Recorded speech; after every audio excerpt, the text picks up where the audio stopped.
Physiological changes during pregnancy. Changes in pregnancy are not confined to the reproductive organs alone, but also to all systems of the body. These are anatomical, physiological, and biochemical changes. Changes are the response of the mother's body to the increasing demands of the growing fetus. In this video, we are going to see the anatomical and physiological changes during pregnancy. Before going to the other organ systems of the body, let's learn the changes in reproductive system. Hypertrophy and hyperplasia of uterine muscles are due to the action of estrogen and progesterone. Vascularity and blood supply is increased. A non-pregnant uterus is supplied by uterine artery. In pregnancy, both uterine and ovarian arteries supply the uterus.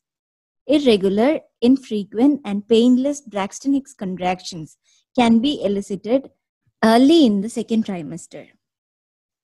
Size of the uterus is increased as follows. Weight of a non-pregnant uterus is 50 grams and a pregnant uterus weighs 1000 grams. The volume increases from 5 ml to 5 liters.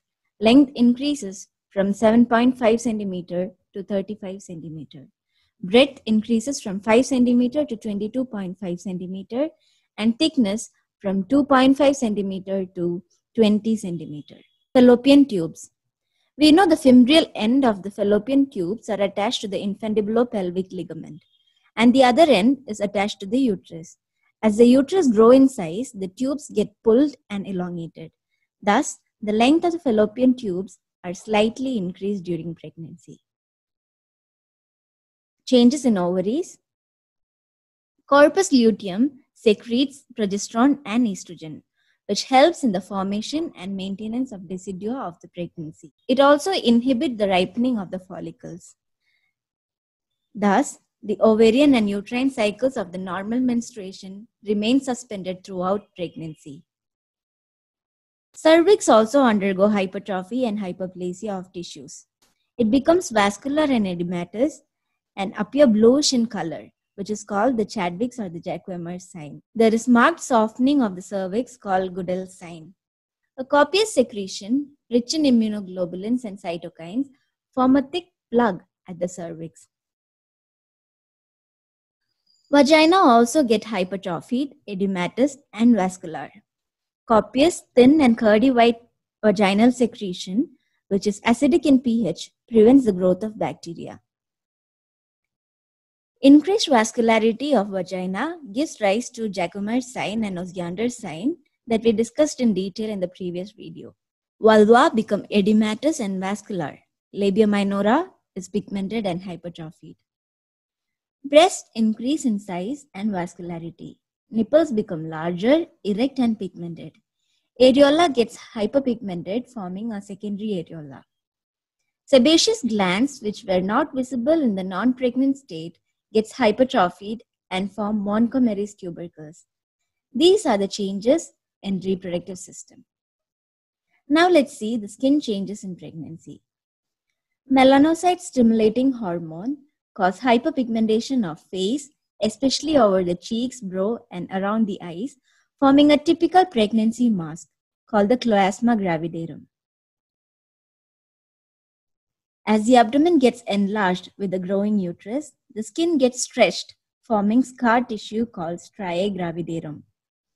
Linea nigra, a hyperpigmented midline extending from civi-sternum till symphysis pubis, is formed by the action of melanocyte stimulating hormone. We already discussed about the pigmentation of nipples, formation of secondary areola, and Montgomery's tubercles in the breast. One more thing to note is striation over the breast caused by the stretching of skin due to increase in size. High estrogen levels cause other skin changes like redness of the palm called palmar erythema. And one more thing is vascular spider, which is especially seen on the thighs. It's a lesion with a central red spot and reddish extensions radiating outward like a spider's web. Hematological changes. Blood volume increases from 4000 ml to 5500 ml. Plasma volume increases from 2500 ml to 3,750 ml. This increase is needed to supply the fetal circulation. Red blood cell mass increased about 350 ml, even though the total hemoglobin increased during pregnancy from 475 gram to 560 gram, there is apparent fall in the hemoglobin concentration in the blood. This is caused by disproportional increase in plasma and RBC volume. This in turn causes a fall in hematocrit from 38% to 32%, producing a state of hemodilution in pregnancy. This is called physiological hemodilution. This reduces the viscosity of the blood and ensures gaseous exchange between maternal and fetal circulation. It protects the mother from the adverse effects of blood loss during delivery and also against the adverse effects of supine and erect posture. The total plasma protein increased 130 gram at term. However, due to hemodilution, the plasma protein concentration falls from 7 to 6%. Pregnancy is a hypercoagulable state. Fibrinogen level is raised from 200 to 400 milligram per deciliter to 300 to 600 milligram per deciliter. Erythrocyte sedimentation rate gives a much higher value, almost a 4-fold increase. Yet, the clotting time does not show any significant change. And there is an increase in activities of clotting factors. All these help control blood loss and hemostasis after the separation of placenta.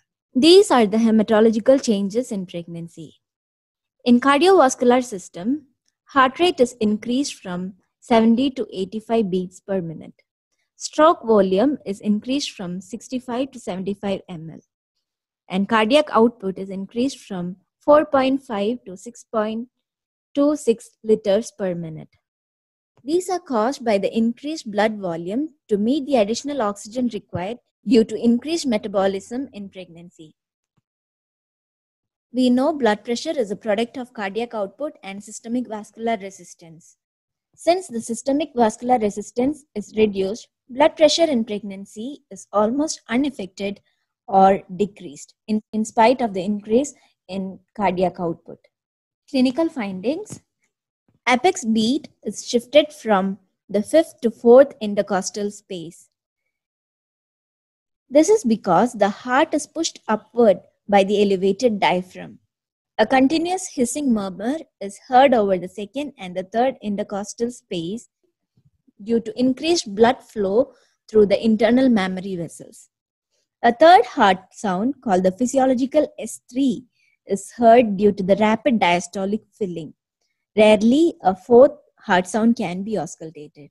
Although there is increase in blood volume, cardiac output, and heart rate due to significant fall in systemic and pulmonary vascular resistance, central hemodynamics remain unchanged. That is, there is no significant change in central venous pressure, mean arterial pressure, and pulmonary capillary wedge pressure. Supine hypotension syndrome, or the postural hypotension.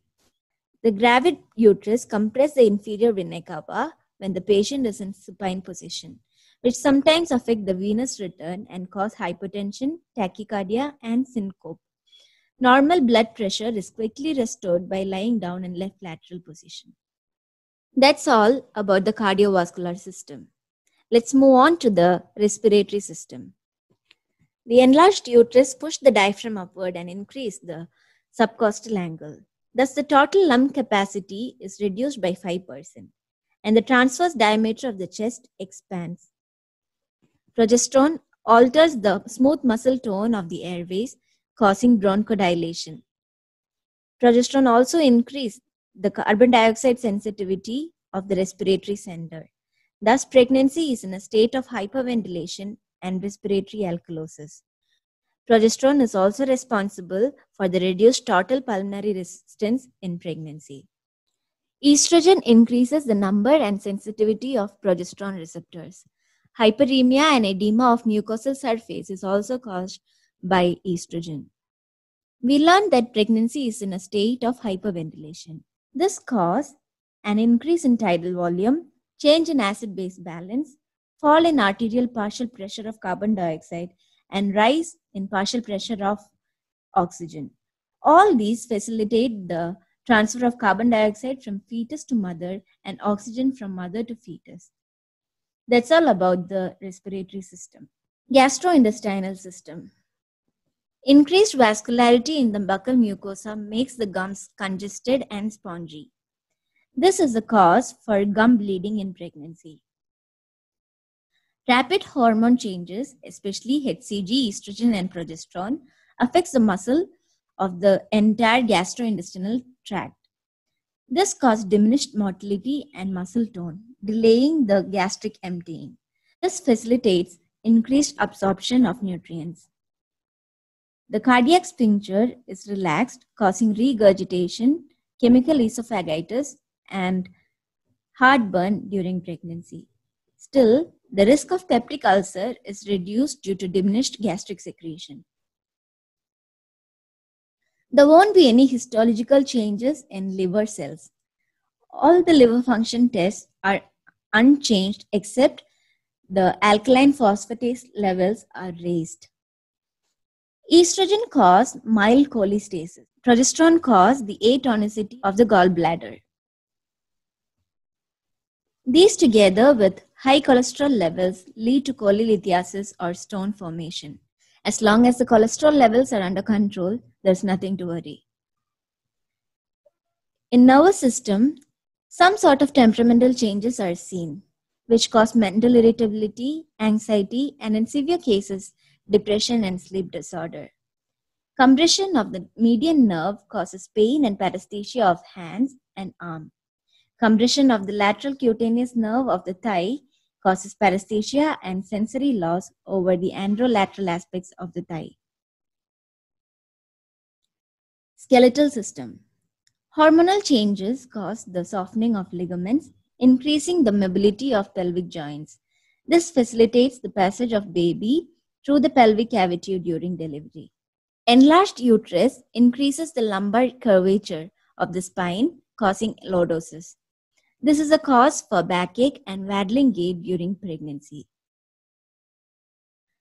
There is increased demand for calcium by the growing fetus.